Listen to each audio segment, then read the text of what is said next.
in a nutshell, love is still trying to be defined. Love is still trying to show itself, actually.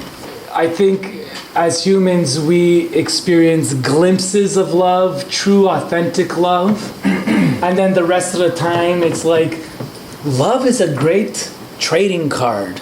It's a great asset to have and to exchange and to get our needs met and to feel comfortable and feel safe and feel met and feel completed. But so I've been in this inquiry of love, and I'm not going to come to make any statement that I know what love is, because I am definitely as well still in this inquiry of love. But I've come to pretty much 2 places that really feel firm for me in regards to love. The first one is that love is not outside of ourselves. Love is not necessarily a verb, but a state. Love is a state. And what I mean by love being a state, it's a way of being. So when we are love, we are in our being. When we are out of love, we are not really in our natural expression. We have come into separation from something bigger. So when we understand that our whole existence here is love, and that anytime that we are vibrating from the place of neediness or outward looking in order to be filled, we have taken steps away from our natural state, which is being love. It's a natural resonance. When we are in our ease, when we are in our flow, when we are in our sharing, when we are giving ourselves into the experience, we are in love. So fundamentally, it's either we're vibrating in love, which is union and communion, or we're vibrating in fear, which is separation. The moment there's a separation between myself and the other, we have fallen out of the state of being, because it's saying that something is wrong here. And if something is wrong here, we've actually forgotten that all is perfect in its imperfection.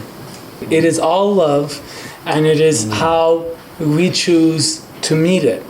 So if we're meeting it in there's something wrong there, then we've already automatically put us in separation, and that is triggered by an insecurity. And if we're like, wow, that's crazy, I don't know how I resonate with that, but I don't have to be in rejection for it, because I acknowledge that it's all part of it. And this is why it's like we could always look at the perpetrator and say, he is bad because he has committed this bad offense. And right there, we have fallen out of love into the perfection of the imperfection of what is humanity. And so until we own our inner perpetrator, we will be in separation. So if the terrorist, if we cannot find love for the terrorist, we cannot be fully in the state of being. And you're going to say, it's like, oh, it's impossible to be in love with the terrorists. They're bringing so much pain, and they've caused so much destruction and chaos. But that is their reaction to their separation. And their separation has emerged from a deep wound. And a lack of love. And a lack of feeling of love. Because somebody that is born into a space that is loving and patient and tender and compassionate, ultimately a feeling of safety, they will not move into the world with heinous acts. But when a person is brought up with abuse, intolerance, judgment, occupation, ghettos, then their behavior is a reaction to the lack of love that they have experienced. So if we meet this lack of love in their experience with more lack of love and judgment, we're perpetuating the cycle of separation. So maybe perpetrating. Absolutely. Perpetuating the perpetration. Perpetuating the cycle, like creating the cycle. Perpetuate, yeah. To relate to that in the context of a circle of men, because we were all in a way wounded by the masculine, unaware masculine. And I see it between us, we just had this experience when there is what we call dark love coming in, which is the masculine challenging a space. Many times the reaction is, there is a reaction, like you said. And many of us shared at the beginning, it's easier for us to be with women. There's a whole phenomenon in society that called Mr. Nice Guy today, because of the reality of men being raised by single moms, teachers, that we are so much safer with women. And then, like you said, we end up giving our power and our true masculine, our true to that. And we never own and claim our power, because when there is more of a dark love or a masculine challenging power coming at us, we like, that's not safe, that's scary. If we can stay open and see that brotherhood challenge or that brotherhood power coming at us, and just stay open and meet it with love, we're going to own those parts in ourselves that we disconnected from. When we see a lack of love somewhere, instead of being in the position of I will combat that, the question is, as men, can we stand and hold point for us to come back to love? I think that's our biggest calling, actually. As men, if we, all that manning up, that machismo and whatever, imagine we brought all that, that toxic energy and reformat all of that and say, actually, we're going to bring all that heart, passion, energy to reclaiming and bringing us back to consciousness, awareness, that our responsibility is to call back the love into the circle. The dark love piece is so typically we see love as tenderness and sweetness and compassion and words of affirmation. And so where is there space in love to really call somebody to presence with power? So that doesn't feel good sometimes, actually. A dark love is, brother, you're in judgment. And I need you to drop into your heart and find where that judgment is actually coming from, because I will not have your judgment anymore.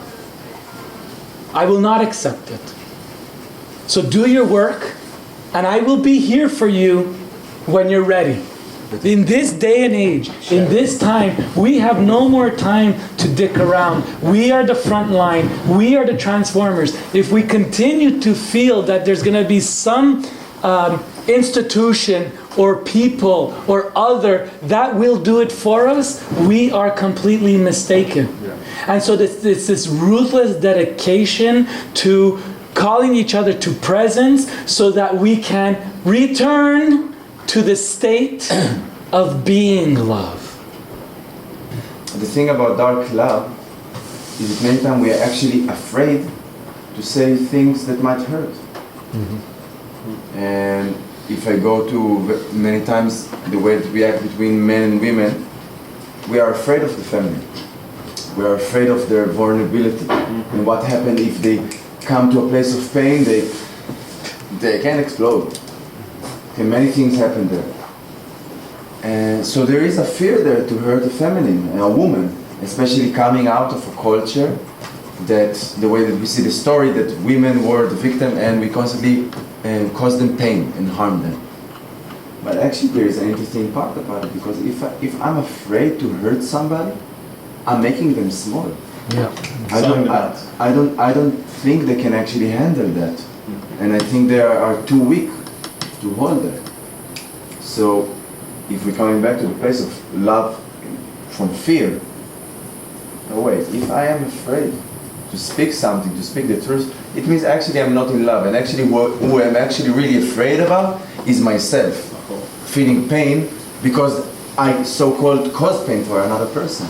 And the process of freeing love of fear, creating new society, new paradigm, a new kind of structure, model, we have to, you know what, fuck it, we have to start to step into a space of how do we free love of fear, and in this space, there will be pain. You will hear things that you don't want to hear. But if it comes from love, then it makes different, because I love you so much that I'm not afraid of our connection now. I am ready to jeopardize our connection because I love you so much that you might not speak with me for some time now. And I will feel pain from that. That's a beautiful piece of choosing love to you over the fear of abandonment. Right. Over, I'm not scared that you even will abandon me. I will offer that love for your service. And that takes courage, ultimately. So any part of us that is still cowardly, still small, our inner child that is like afraid of abandonment, and so we're not going to speak our truth, we're not going to resonate in love, that's cowardly. And so what the world is calling for is courage. Yeah, and people will come at you not in love, and they'll blame you for it. And it'll push you from being in love into your shadows, out of love, unaware, afraid, Reactive. insecure, reactive. But then, because you know what's happening, it's on you to get back into love. It's on you to get your needs met, maybe not with this person because they're not in love. It's on you to get back to a place of love. It's your responsibility. When we are given some information, as Philippe was saying, and we become reactive, it's like the reaction only is possible because ultimately we are feeling insecure. And if we're insecure, the reaction could be big, and it could be emotional, and it could be in truth, or the belief that it's in truth. But when there's a big reaction, it's because ultimately there is a huge insecurity of unsafety. Because somebody that is secure and clear with themselves and whole within themselves, it really doesn't matter if he would look at me and tell me you're a fucking asshole for doing X, Y, Z, because that's just his experience. And for me, I'm like, I know I'm love, and I know I'm serving love, and therefore I could allow each and every one of you to have your full experience and your full expression, and I don't need to change your mind. And that to me is love. Dark love is never served from an emotional state. It is only served from a centered, aware, conscious, and detached state, actually. Because I could give Gilly the dark love, and ultimately what he does with that, that's his choice. You're in a reactive state, and your reactive state is probably not 100% true. And so the emotional comes from the belly. So when you're moving from that emotional reactive state, I'm in charge, there's a charge, I need to penetrate.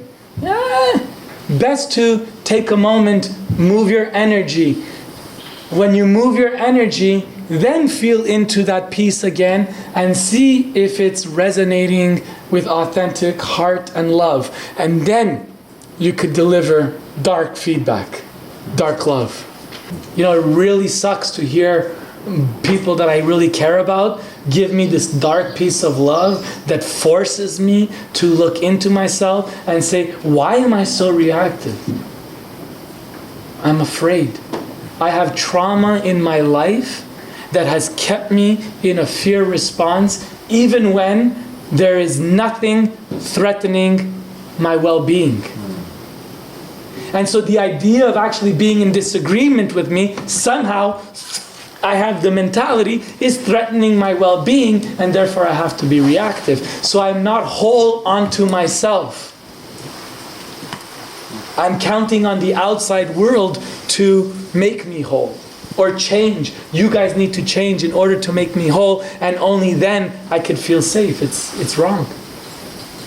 And that's a lack of sovereignty.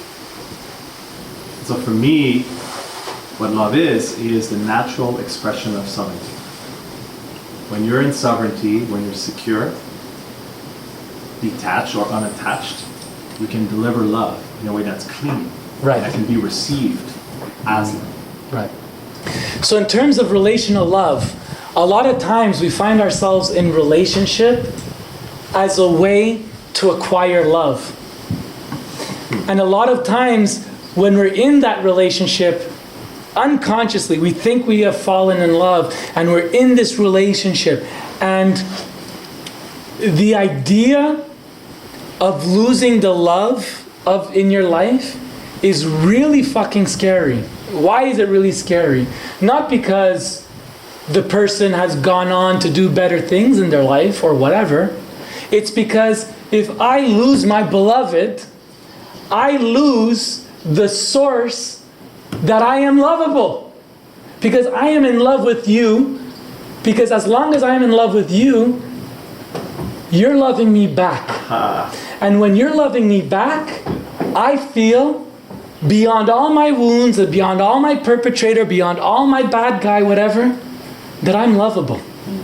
So if you leave, that must mean I am not lovable. So that's where this idea of being in love and falling in love is actually can potentially be toxic or tricky. Come from an insecure. Unconscious, unaware, because it is your insecurity claiming, grasping outwardly to the being outward of yourself in recognition that if they love you, that you are lovable. That is the little boy or the inner child craving to be seen, craving to be taken care of. To belong. To belong. So we need to watch this. Which brings me to what I have given myself as the challenge to use as the reference point for love in regards to the other. And it is love is supporting, contributing, and celebrating the expansion of the object of your affection. So I'll say that again. Love is supporting, contributing, and celebrating the expansion of the object of your affection. What does that mean? I'll tell you. What it means is, if we truly love our beloved, if we truly care about their well-being, not our well-being, their well-being, because that's what love is, relational love, it's caring about the well-being of the other. If we truly care about the well-being of the other, it means that we want to see them fully expanded, fully expressed, fully in themselves. And what does that mean? Sometimes that means that my beloved, who I know has this passion for saving the rainforest. And from our home in Montreal, she does this charity that to save the rainforest, and every time we're having dinner and she speaks about her charity, man, her eyes light up and her heart opens, and I could see she is so much in resonance. She is on purpose. She is completely expanding when she is working on her charity and saving the rainforest. But then comes the day when the knock on the door happens and she gets this offer from this organization that she has been wishing to serve all her life, even before me. But what it means for her to serve that organization, which she obviously wants to do, means that she's going to have to move away from me. And when she moves away from me to go into Brazil, means that our relationship will shift. It means that I will no longer have the comfort of my beloved sleeping warm in my bed next to me. I will no longer have her and the amazing sex that we've had. I will no longer have the sweet nights of watching movies and making popcorn and I will lose that. And she will be moving towards greater expansion. What do? Do we convince her of all the ways that that job or that opportunity is not good for her so that we don't lose her? Or that we recognize in her expansion, I am going to lose something great. And if I'm going to lose something great, where is the love? Is the love protecting losing something? Or is love supporting, contributing, and celebrating the expansion of the other? And sometimes that looks like my beloved having an experience of love or eros with another. And that's really challenging. But if I'm truly committed to love of my partner, I am committed to supporting, contributing, and celebrating her expansion. And that's a major challenge of the self.